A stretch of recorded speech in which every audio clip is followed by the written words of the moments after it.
All right, it's exactly 2 o'clock, so good afternoon and a very warm welcome to the first On the Agenda webinar of 2021, brought to you by the European Liberal Forum.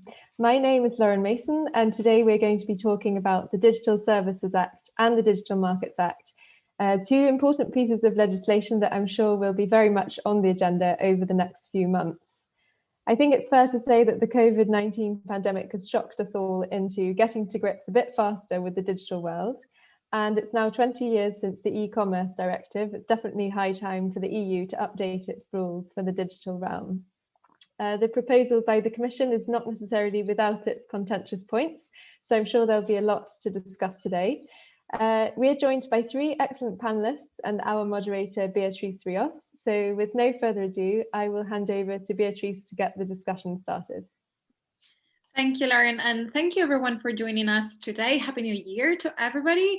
Before we jump into the conversation, just a few housekeeping rules. We're live on our Facebook page as well, and you can ask as many questions as you want in our chat box. We very much encourage you to do so, to react to our marvelous speakers' statements and to be part of the conversation with us as well today. As Lauren was saying, 20 years after the e-commerce directive, we have a new legislation. The European Commission presented at the end of the year this new legislation to try to regulate the digital market, which has been growing over the past few decades, and it was time already.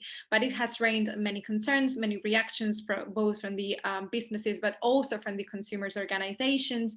And we would like to be part of that conversation about the need for regulation, but also the need for boosting innovation within the European Union, which is extremely important in these days. Also to be part of the recovery. Digital innovation is part of the recovery plan that the European Union put forward over the past few months, and that we're going to see being translated into concrete actions in the next few months as well.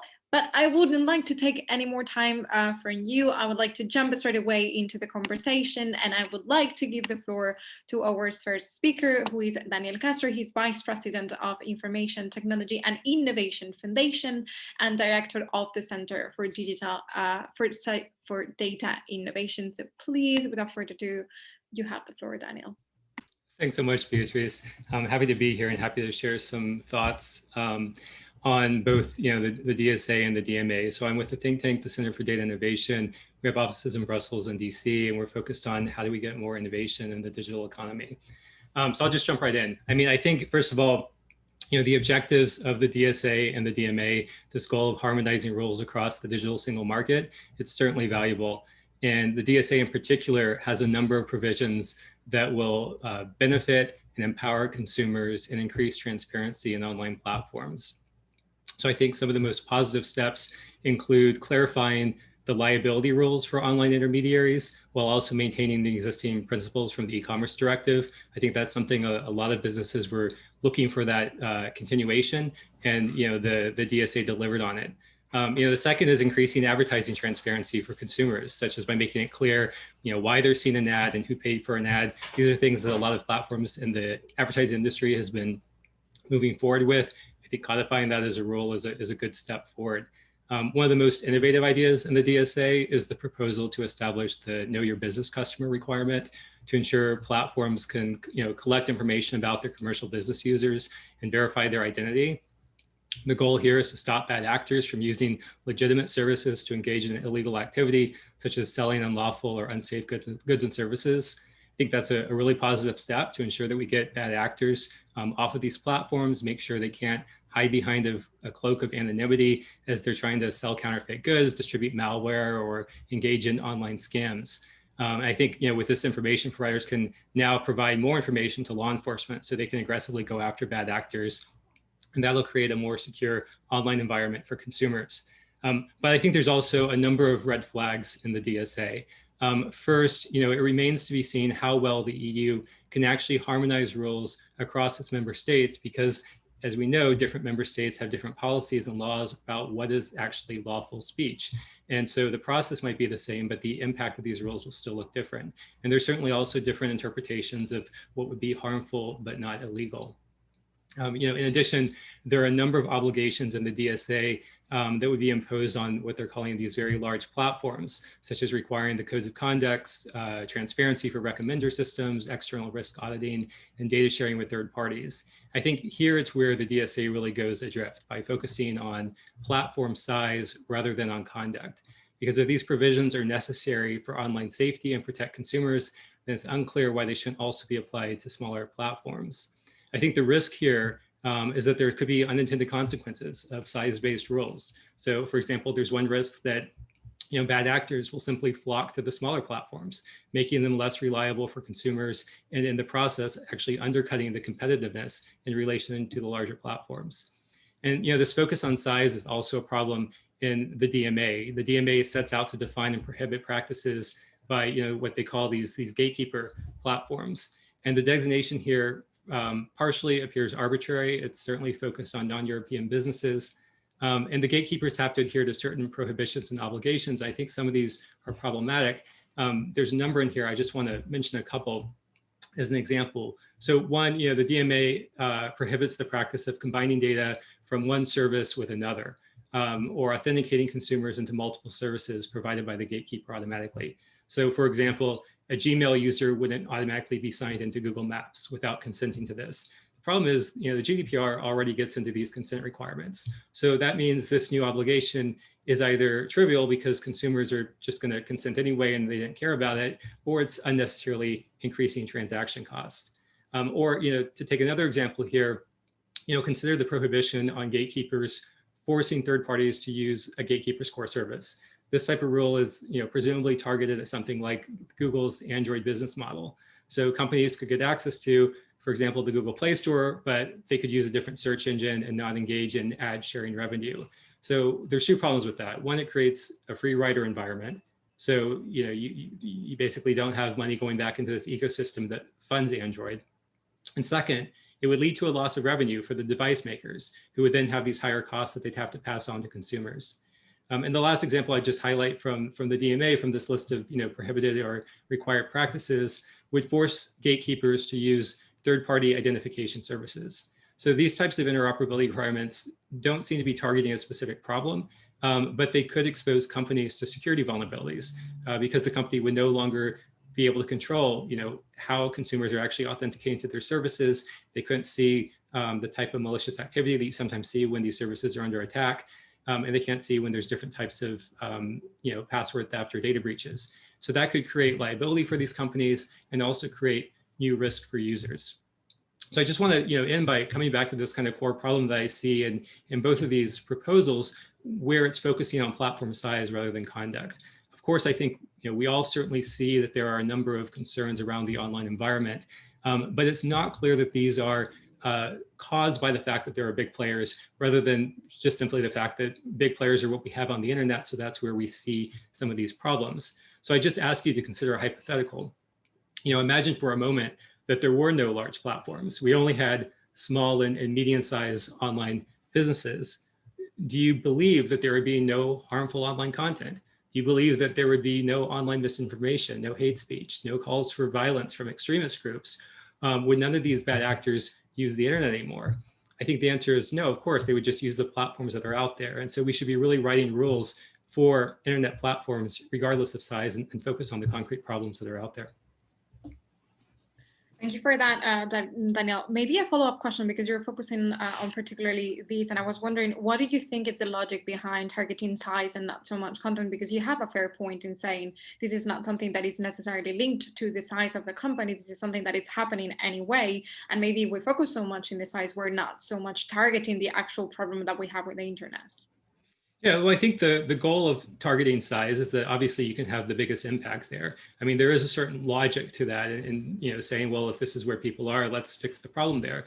The problem is, if you're going after bad actors go to where they can create the bad activity. So, just like we saw recently with, some of the harmful conduct on Twitter and other social media platforms, they implemented bans, and of course, the bad actors flock to other platforms. The problem with size-based rules is if you don't actually go after that conduct, those smaller platforms can then continue to exist, and they can thrive, and they can be the hotbeds of illegal and harmful activity. And so if you look at some of the real harms that people experience, revenge porn, for example, people sharing illicit information, these non-consensual images about individuals. If you can't share that on Facebook, that doesn't mean people aren't going to share it. They're just going to share it on other platforms. So if you want to actually target these problems, you have to find rules that actually address the whole solution. And so that's why I think, just going after the big platforms, it's a mistake. Thank you so much for that. I have a lot of questions regarding the enforcement of the legislation and all these different questions about the harmonization that you mentioned before, but we're going to have that during the debate maybe later. I'm going to give the floor now to Julia Pastorella. She's PhD and EU Government Relations Director at Zoom. So please, Julia, you have the floor. Thank you very much, and thank you for inviting me. This is my second week of work at Zoom, so still fairly new to the company. But the company isn't new itself, even though we've come to get to know it through the pandemic, fortunately or unfortunately. The company actually exists since 2011, and it was born out of a desire by our founder to be in touch with his girlfriend, who was a 10-hour train ride away. So I want to start by precisely taking a look at the evolution of platform legislation and how we got to the DSA and DMA. And the way I see it is very similar to the way we as Zoom see the way we evolve. So the first wave of platform legislation, including the e-commerce directive and others, were really imagined as a way to free platforms, to really allow them to grow, not to stifle innovation. It was a kind of, please go ahead and then we'll see what happens. And that worked, to be honest. I mean, we do live nowadays in a platformized world, if that's even a word, in a world of platforms. So now the second wave has done a shift, which I find personally, and Zoom agrees, is the right way to go, which is to say, wait a second, there's clearly an asymmetry of information. Clearly users are not in the right place. So we need to shift focus on the user and their needs, and try and minimize as much as possible the problems linked to what Daniel was saying, certain type of content, etc., and some behavior. So I think, as a premise and as a general observation, I think that the shift from focusing on platforms to focusing on users vis-a-vis platforms is definitely the right one, and the one that goes in the right direction. I agree also with Daniel that the idea of clarifying liability and maintaining the existing principles, but increasing a little bit the responsibility of platforms, at least in a reactive manner, the way they need to react to certain flagging of content, etc. That's certainly good. And I would add even that is good for platforms as well, because we as platforms, and Zoom is not just video conferencing. For those of you who don't know, please go and have a look at our website. We have Zoom Phone, we have a marketplace where we allow people to sell tickets to events and online yoga classes and fundraising and whatever. So we have a range of services. So we really are a platform. We're fully in scope of the DSA. And we do look for this clarity, because at the moment we rely on our own terms of services, on our own internal rules, but certainly having clarity also helps us to behave better towards consumers. But at the same time, I would start immediately the discussion, maybe if Beatrice allows, by challenging a little bit what Daniel was saying, because of course, yes, DSA. Let's look at DSA first. It does focus on large platforms, but it doesn't exempt smaller or medium platforms from the kind of obligations that he was referring to. Users are entitled to expect a certain behavior from smaller platforms. My impression is that the kind of obligations that pertain only to the very large online platforms within the DSA are specific to the fact that they're big. So the obligations regarding auditing and sort of risk assessment is because they look at systemic risk potentially on those platforms. So so the way I read it is that the proportionality of obligations does kind of correspond to the size, and that there are quite a lot of obligations already for medium and smaller platforms, which do cover the kind of issues such as revenge porn and other illegal content.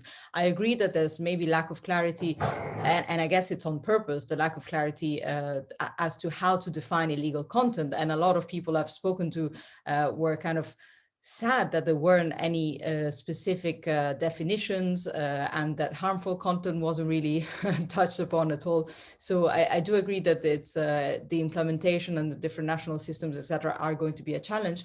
But I do see a kind of logic in the way obligations have been kind of divided between the two types of platforms. But to be discussed. But good that the user is at the center and that we're thinking of him and her.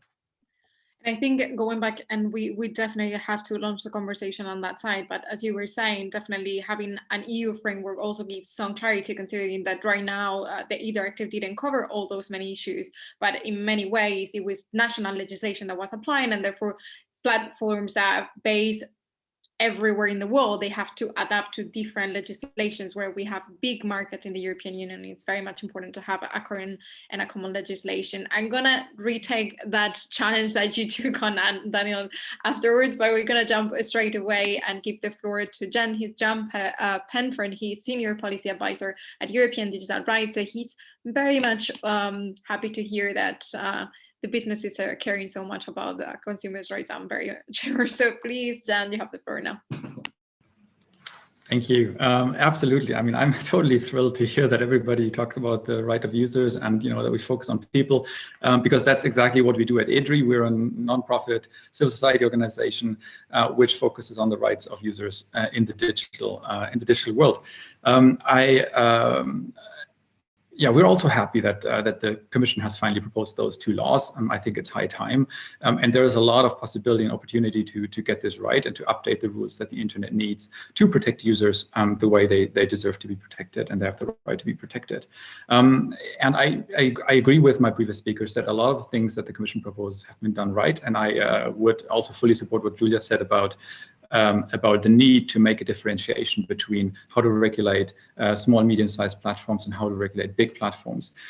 Not because we want to hit the bit of the American platforms or because we're anti-American or something, that nothing to do with that, just because there is a number of risks that only appear once you have reached a certain size. You know, even though it's true that, as Daniel said, the bad guys, you know, whoever that is, can move to small platforms. That's true, but the risk of kind of the damage that these bad guys can do is then limited by the size of that platform. Let me give you an example. If we talk about the incitement to violence, for example, if you incite to violence online and you have only 3 people who see it, the damage is rather limited. But if you do the same thing on Facebook and you have an audience of 2 or 3 or 4 or 88 million, then we've just seen what happened in the US. And I think this is a difference that we has to be taken into account in legislation as well. Maybe one particular point on gatekeepers and in the DMA. I think it's important to note that that the way that the DMA defines gatekeepers is precisely not only according to size, but according to their role in the market and the power that they have over what the DMA calls business users and how they control kind of the pivotal point between business users and the customers. And I think this is a pretty good approach to go about this. From an EDRI perspective, we would have very much liked the DMA to go a little bit further in terms of the obligations that the gatekeeper platforms should have to adhere to, in particular when it comes to mandatory interoperability. There is a clause in the DMA that says there should be an interoperability with so-called ancillary services, and it doesn't concern core services. What does this mean? It means that we would have loved to see an obligation for gatekeeper platforms to allow users from other platforms to communicate with users on gatekeeper platforms. That's real interoperability for users. Commission wasn't courageous enough to do that. We hope that the Parliament will fix it. It would basically mean that, well, to very, very simply put, WhatsApp would be just as flexible and interoperable than email is today.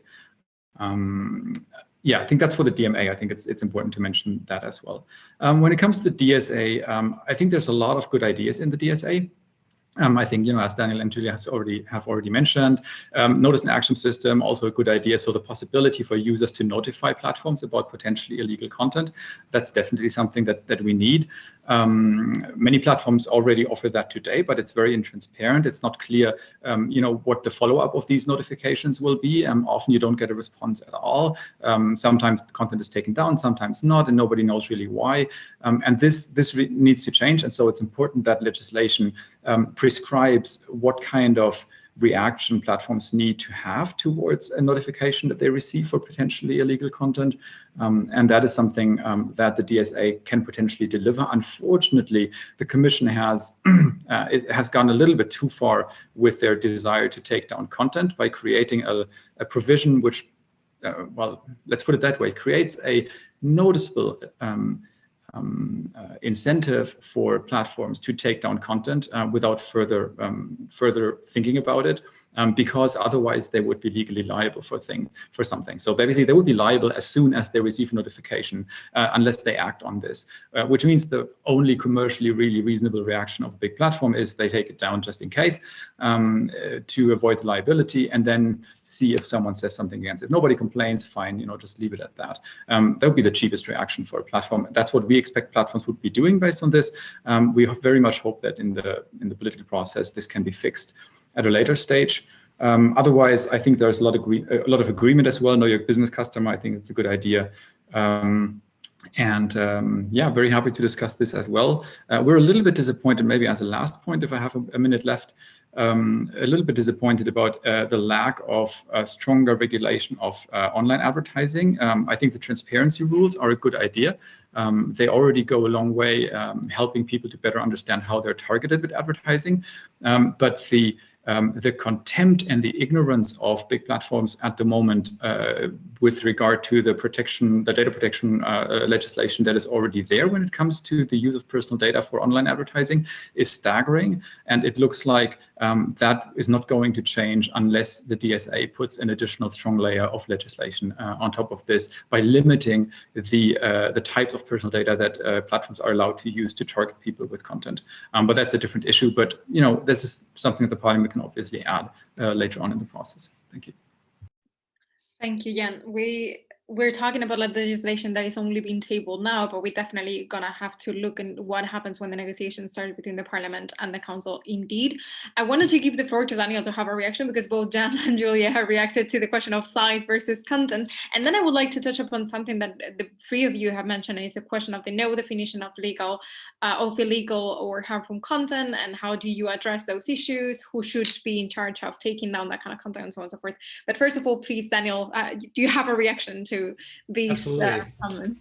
Yeah, no, and thank you. So I think, especially you make the argument I think we hear a lot, which is that the larger platforms are deserving of these special rules because of the fact that they have a bigger reach. I definitely think that's the argument we're hearing. But I'd argue respectfully that I think that misses the point, because it's not that Facebook or Twitter is large. You can be on Facebook or you could be on Twitter and only have 10 followers. So it's not about the size of the platform itself. It's about how many followers the individual has. So you could be on Facebook and have 10 followers and what you say has absolutely no impact. You could be on something like Gab and you could have 100,000 followers, and that's a smaller platform. And those 100,000 followers could be extremists who are ready to take up arms and create violence. So it's not about the size of the platform when you're talking about the real world impact there. If we really care about size, we should care about the size of the number of followers per user and restrict what popular users say. I think that's something that, of course, most people would say that's a terrible idea, and I agree, because some of the people with the biggest online audiences are policymakers. I think they themselves would be upset about limiting their speech. But that's the problem with the size-based argument, is that even when we talk about these clear areas where we're seeing problems today, it's really about the popularity of the users themselves, not about the platform itself.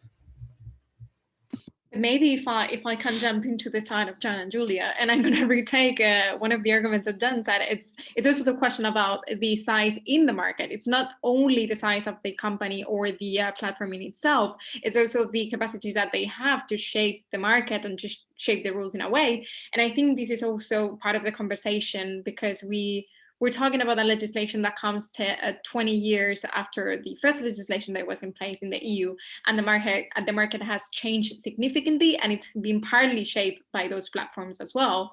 So I think, and my perception is that there is a relationship between those two questions. So on the one hand, it's the impact those platforms have already on the size of the market and the way the market operates. And then at the same time, the fact that because they are big, they can still shape in that, and therefore we have to regulate them.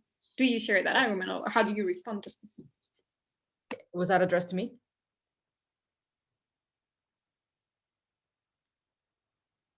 It was addressed to Daniel as a reaction to what Okay. he was saying, but I would like to have it. Yeah, exactly. I would definitely want to have you. So sure. So I certainly think, first of all, I just say I think what's most important is that we're having this debate, and that's a good thing. You know, if you think about even 5 years ago, we weren't debating how to stop hate and extremism online or how to stop some of this content. So, you know, the fact that we're debating how to do it, not should we do it, is I think a really positive step, because we're all sharing this goal. And, you know, certainly I think some of the large platforms shape the market and the direction they go. They're also the ones that are developing best practices. But again, I think the question is, you know, how are those best practices trickling down to the long tail of the internet? And that's where, you know, I think codes of conduct can be really useful, industry-led codes of conduct. I think that's one way that this occurs. And I think there are also a lot of platforms that are increasingly recognizing the roles they play, and you know, in setting the discourse online and setting expectations.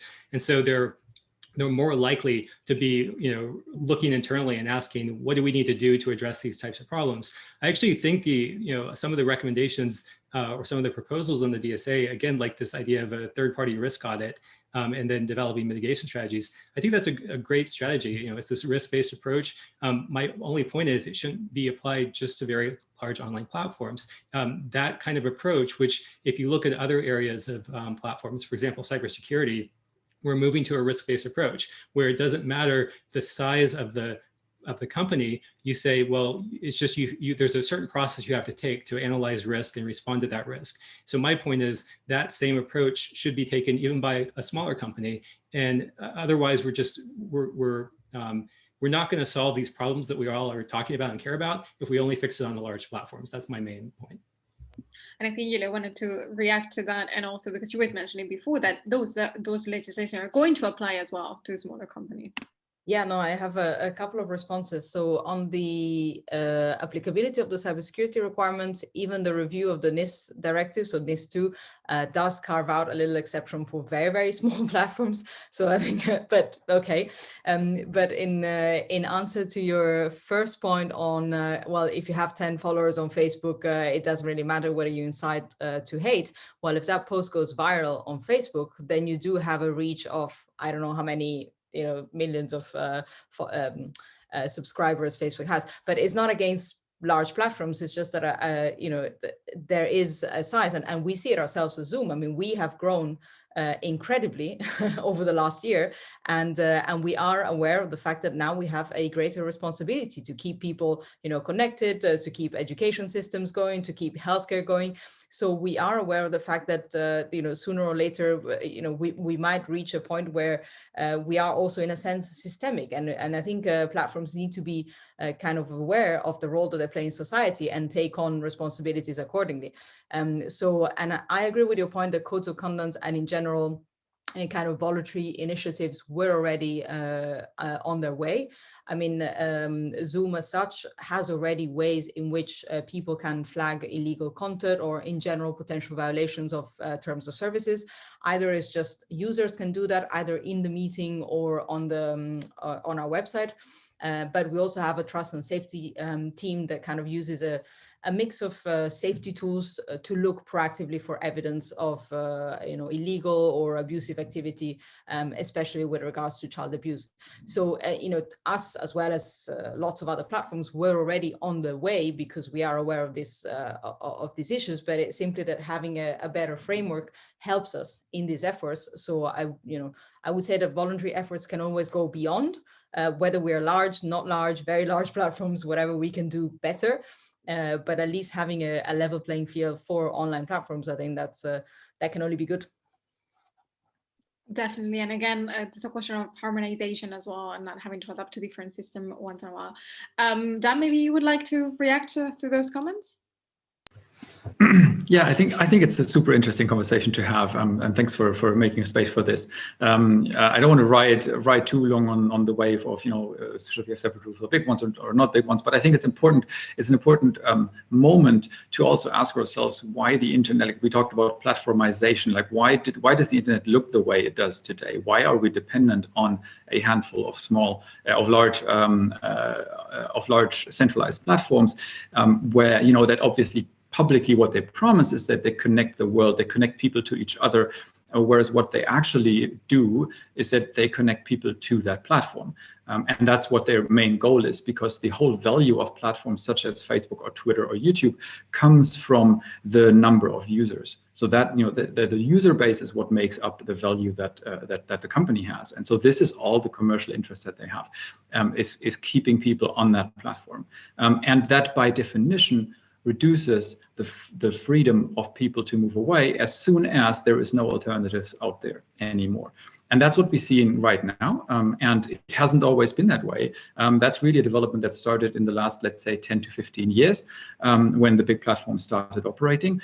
Before that, the internet was a much more decentralized space with lots of smaller services, and a much more freedom for users to move in between those services. And I think this is something, I don't want to say let's go back to the past, but I think this is something we can learn from for the future and try to build tools again, and maybe transform the platforms that we have today into tools that are open, and more open than they are today.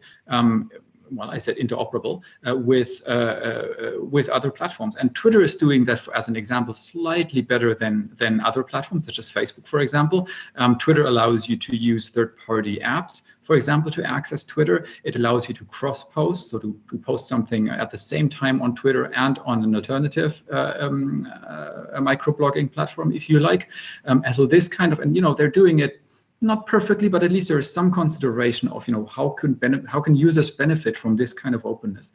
And I don't think that platform companies are going to do this by themselves, because they're not really looking at user interest. What they're looking at is basically ad revenue, and that only increases if people are stuck in what I call these golden cages, which is the centralized platforms. We have actually seen developments both on Instagram and Twitter over the past few months in trying to keep the user as much as possible in their platform, because that's a way they actually make money in the end. And I was wondering, to what extent do you think that the legislation that was tabled by the European Commission addressed those issues? Do we see a more fragmentation of the market thanks to this legislation? Are we going to see that? Or do you think that that doesn't encourage it enough to see results? Actually, Instagram and these are great examples, because companies such as Facebook, they will try to make us believe that interoperability isn't possible because the services are too complicated, or technically there are kind of barriers to this, or safety, security, whatever. So the security argument is something that you'll hear often. But then if you look at what Facebook is actually doing, they have just recently announced that they're going to make their different messengers, WhatsApp, Facebook Messenger, direct messages in Instagram, interoperable with each other, right? But only within the company, because that's what makes sense for them to remain a monopoly. And I think this is where legislation needs to come in. And as I said in the beginning, the Digital Markets Act does propose something in this direction, which is, let's say, a good start. But I think it should go further, because otherwise users are not going to be directly benefiting from it. And if you could probably discuss and see whether that could also fit into the DSA instead.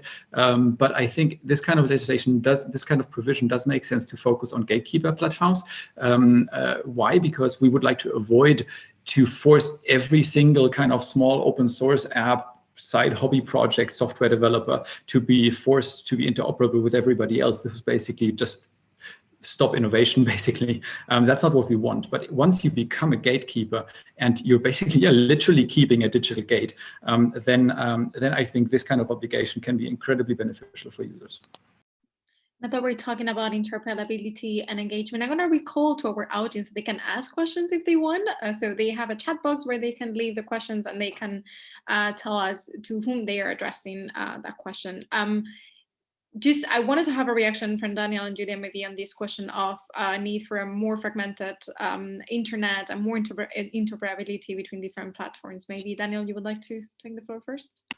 Sure. I mean, I think the there are benefits and risks to interoperability. I think there are a lot of benefits, and we do see openness and in some platforms, and there's a great value. I mean, when you think about a lot of platforms, especially smaller businesses that are starting off. I mean, even Zoom's a great example of this. I mean, Julia started talking about how Zoom is creating a marketplace and, creating more value for both consumers and businesses, on both sides of the platform by being able to buy tickets to events and things like that. I think that's a great thing. We should, in a lot of platforms, think about the value they create in those ways. But I do think there are a lot of risk and potential unintended consequences of interoperability, especially interoperability mandates for the large online platforms. If you think about Facebook, and yes, I agree they're doing this for Instagram and WhatsApp, and I think that actually makes a lot of sense. If we look back at the past week where we saw this question being raised about, should we deplatform certain users? Should we ban certain users from these platforms? You couldn't do that with interoperability, right? If you had an interoperability requirement on Facebook that required third-party services to be allowed to send messages to users on your service, you would effectively be turning Facebook into something like email, where right now everyone has an email account, everyone can send email to each other, and nobody ever talks about deplatforming or banning a user from email. You could maybe ban them from Gmail, but it'd be very easy to get a new email account and start sending people messages again.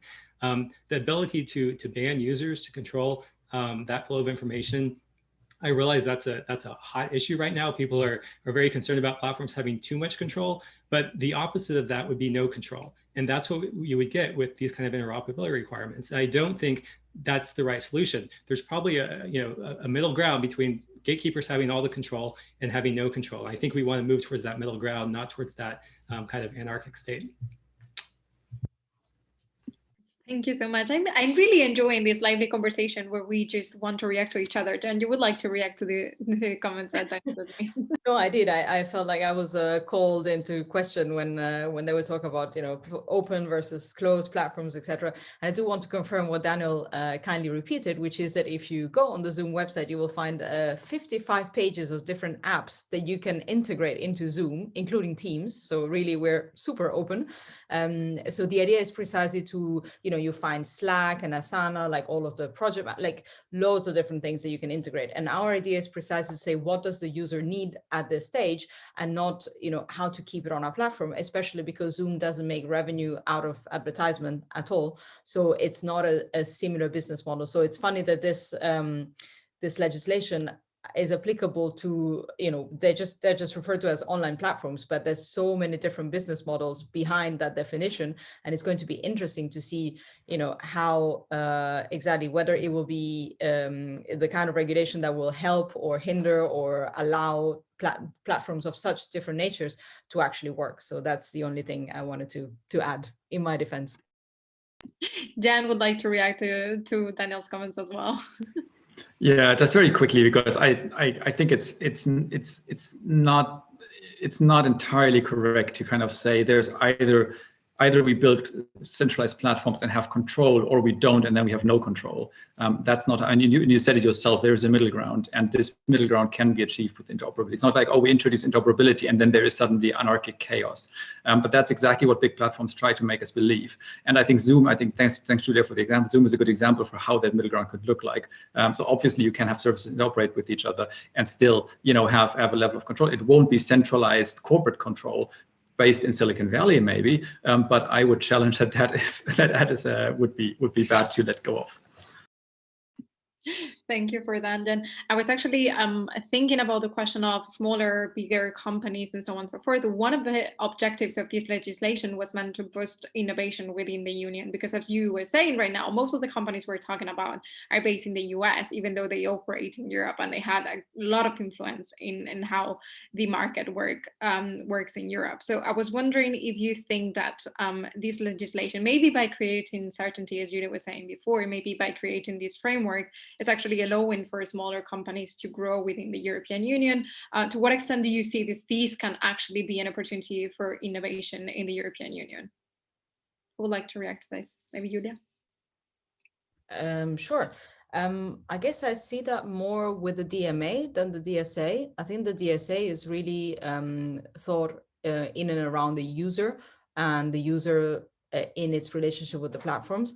While I think the provisions in the DMA seem indeed to suggest that there'll be a fairer relationship between the smaller players and the bigger players, and that will presumably allow for more competition, for a better use of the data that these small players are developing on the platforms, etc.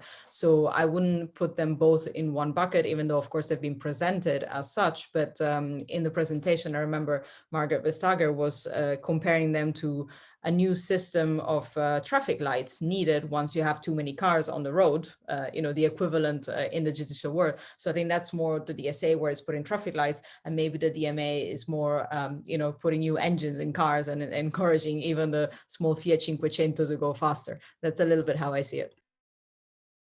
Thanks a lot. Maybe Daniel, you would like to react to this one? Well, I'd just say, I think one thing that's a lot of the reactions and analysis I've seen of this, there's a lot of focus on the idea that the DMA will allow smaller European companies to compete with large American companies. And that may be true, but I think it's also important to recognize that these rules, the other competitors that are out there are not just the small EU companies, it's the large Chinese companies that are going to be trying to gain access to the EU market.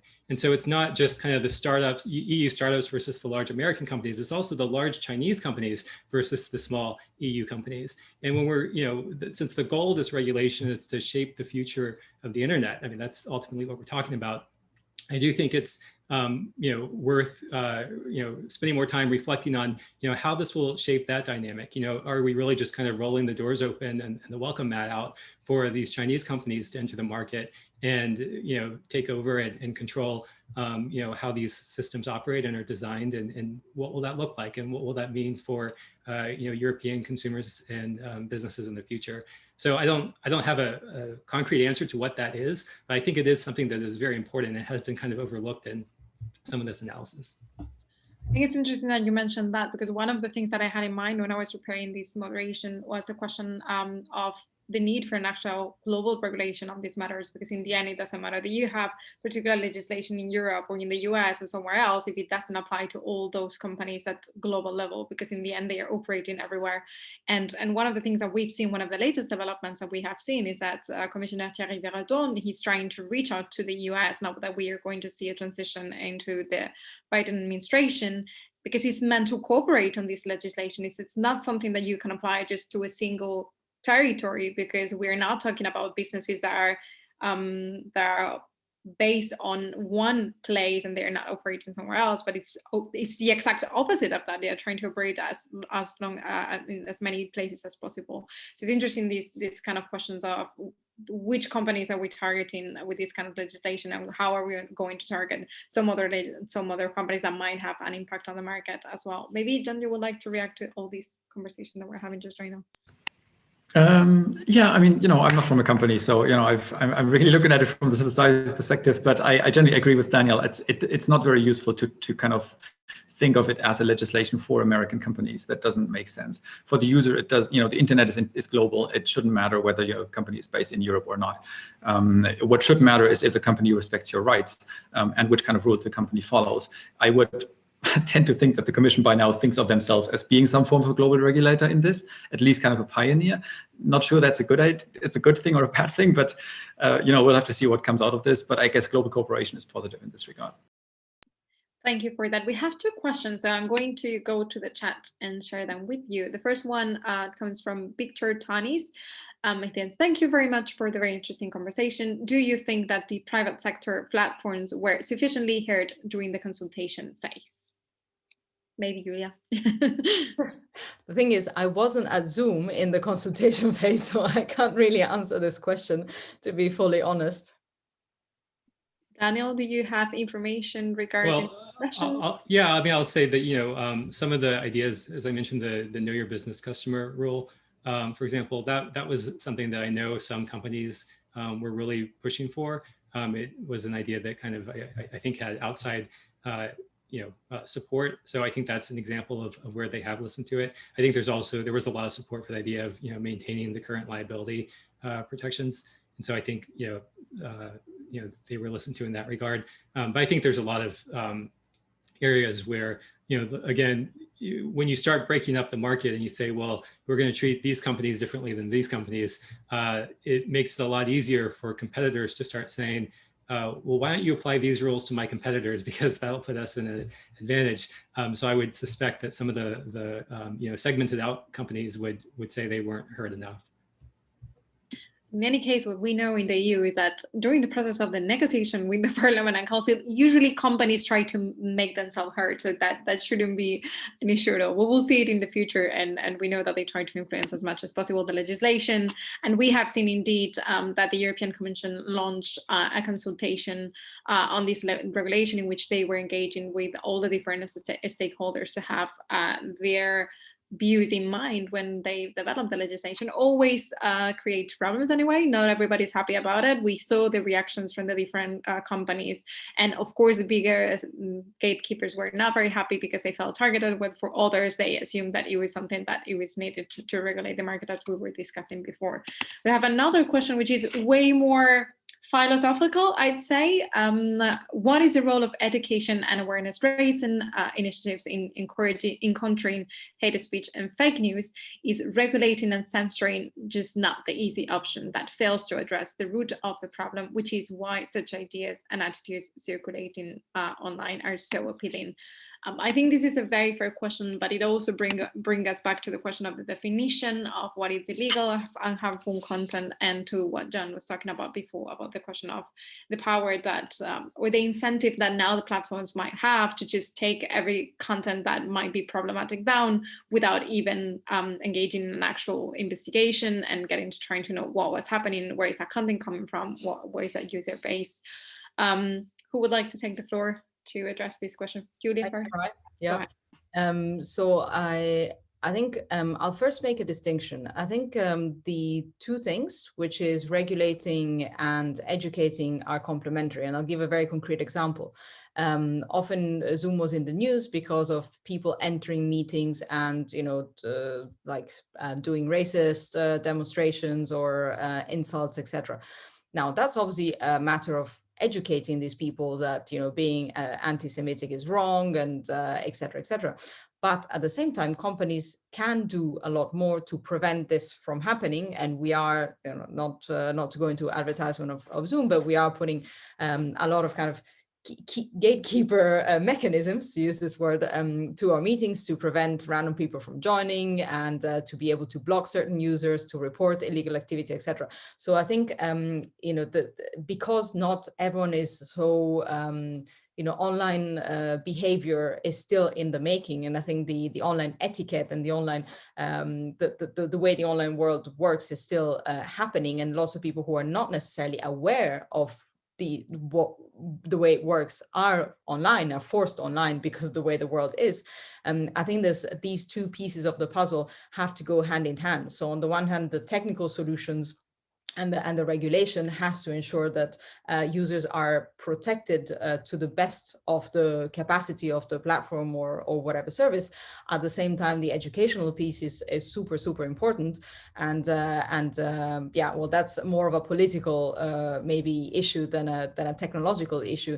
But I think technology companies have the need and the necessity to contribute as much as possible. We have courses online as to how you can do that, how you can sort of protect yourself online, but certainly there's no way a technology as such can combat fake news. And then as a last point, and then I'll shut up, is that of course the DSA in particular doesn't tackle fake news. Fake news as such are not illegal.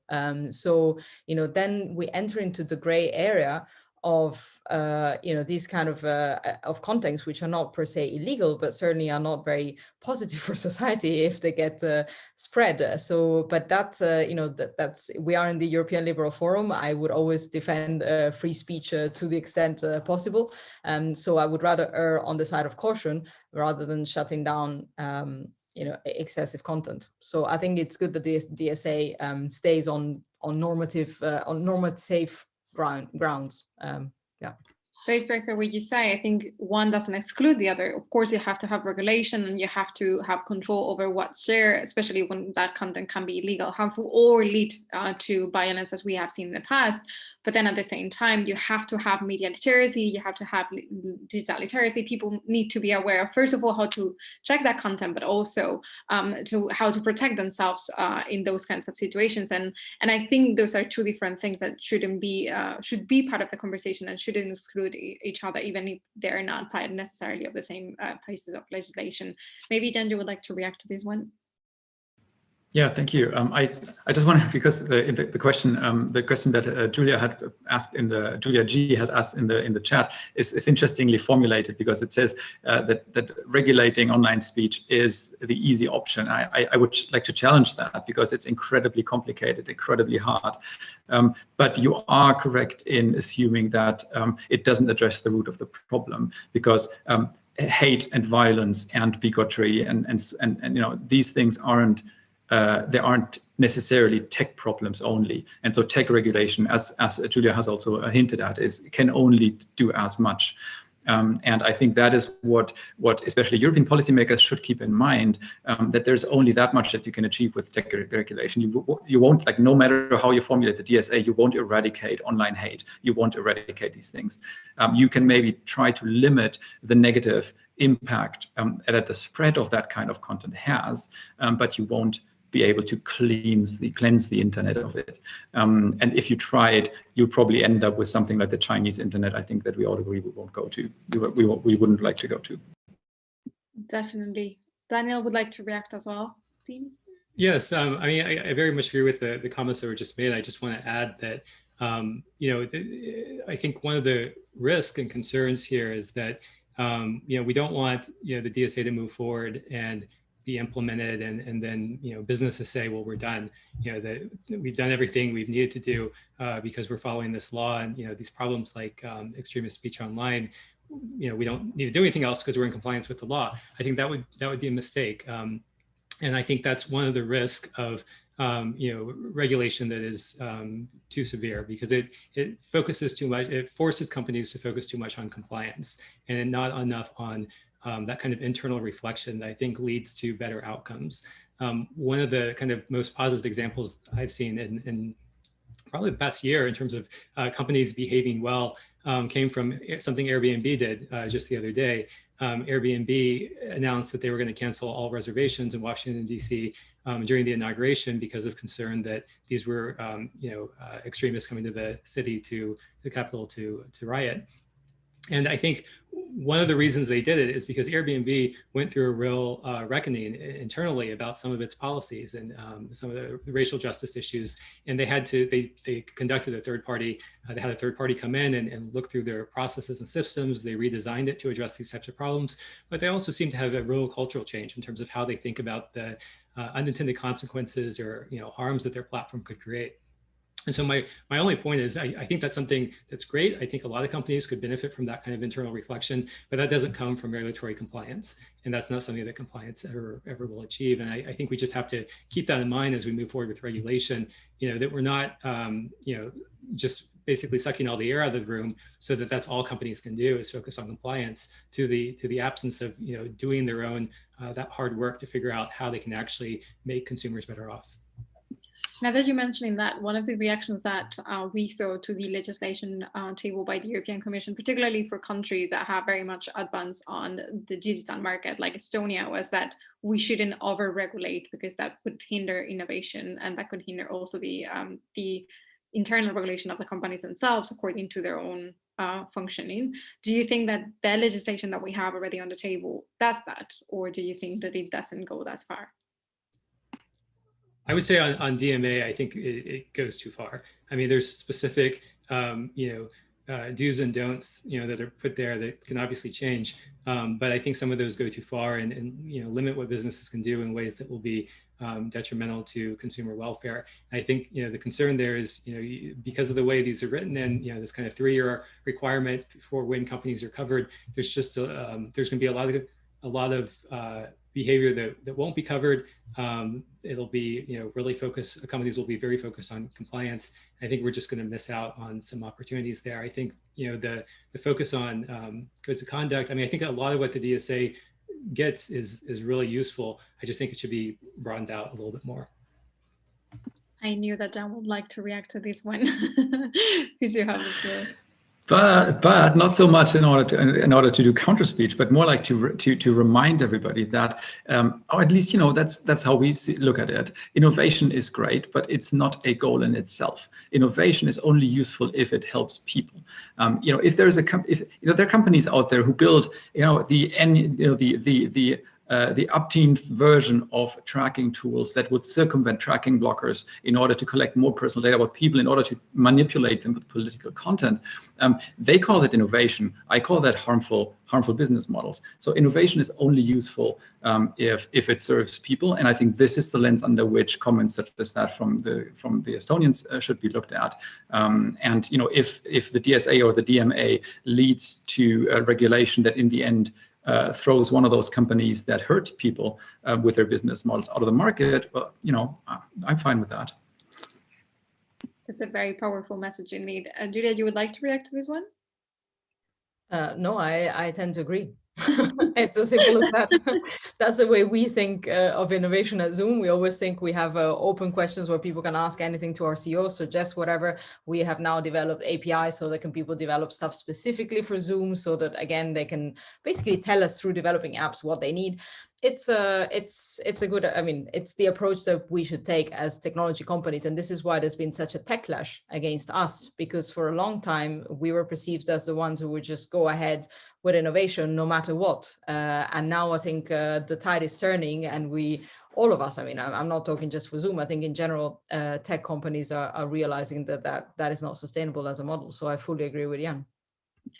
It would be a very good message to finish the conversation, but I would like to have just one last question in the 5 minutes that we have left. So I'm going to ask you to be very quick in answering this one. Just because we've been talking about all this legislation that still has to be negotiated again by the European Parliament and the Council, but at the level of enforcement, I was wondering, because again, we have like different cultures in different countries, even within the European Union, other activities, what it is, in the end, it's going to be applied in different ways in different member states. So how do you see the challenges of enforcement in the long term? And whether you think that this legislation can be a game changer. And I'm going to give the floor for the last time to every one of our speakers, starting with Daniel. So I'll just say, I think my biggest concern is on the DSA and the fact that different countries have different rules around legal speech. I just think that, I understand why that is historically. I understand that probably won't change. But I think realistically, if you're talking about how can you make it easy for companies to scale across the EU, in an online environment, it's much harder if you have different rules about what's legal and illegal speech. And I think that's something that there should be more thought put into about how that will work effectively, so it actually is a streamlined process. Just in terms of a concrete measure that can be addressed and should be addressed, I think that's an area that should get some focus. Thank you, Daniel. Jan? Yeah, I agree on that. I think it would be great to have at some point a harmonization of what's legal and what's not. But I don't think that's going to happen anytime soon. And failing, since we don't have that, the Commission's approach to kind of put national kind of authorities in place does kind of make sense. You can see in the text that they try to prevent kind of the same mistakes that they made with the GDPR, where was very little European cooperation and it doesn't really work. One-stop shop doesn't work. And so I think, you can see that try to fix this with more Commission intervention. I'm a little bit worried about where in the Commission that would be placed, that kind of oversight. But if that is well done, that could potentially work. Thank you very much. And Julia? I don't think there's much left for me to say. I think they've covered it all. I was going to say pretty much the same. So a little worried about the fragmentation, a little worried about the different standards. And yeah, we'll need to see how that plays out. Also a little worried about the trusted flaggers mechanism appointed by, that's another thing that will need to be explored.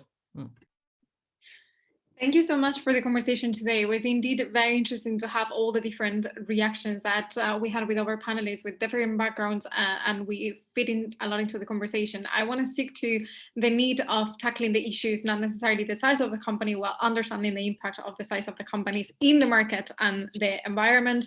I want to focus on the question of we have to turn into the user's perspective and not so much into the companies that are already there and not regulating themselves. We have to protect the users. And going back to the idea that John shared before, there is no good innovation if it doesn't help the user and it doesn't protect the user. Thank you so much for all the very interesting ideas that you shared today.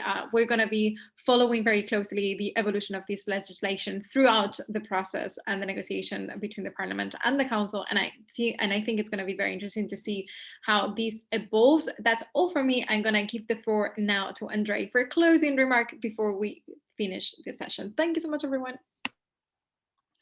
Thank you very much, Beatrice. Thank you very much to all our amazing speakers today and for the amazing conversation. It was a great start of the series for 2021. We're very happy that these very important topics are on the agenda. And like Beatrice said, we're gonna keep a close eye on what is happening with these legislative proposals. We're always gonna promote freedom of speech, innovation, and we hope that the final legislative acts will have everything in balance so that all stakeholders will come out with something positive out of it. Thank you everybody for attending. Thank you everybody who participated and who joined us for this first webinar of the On the Agenda series.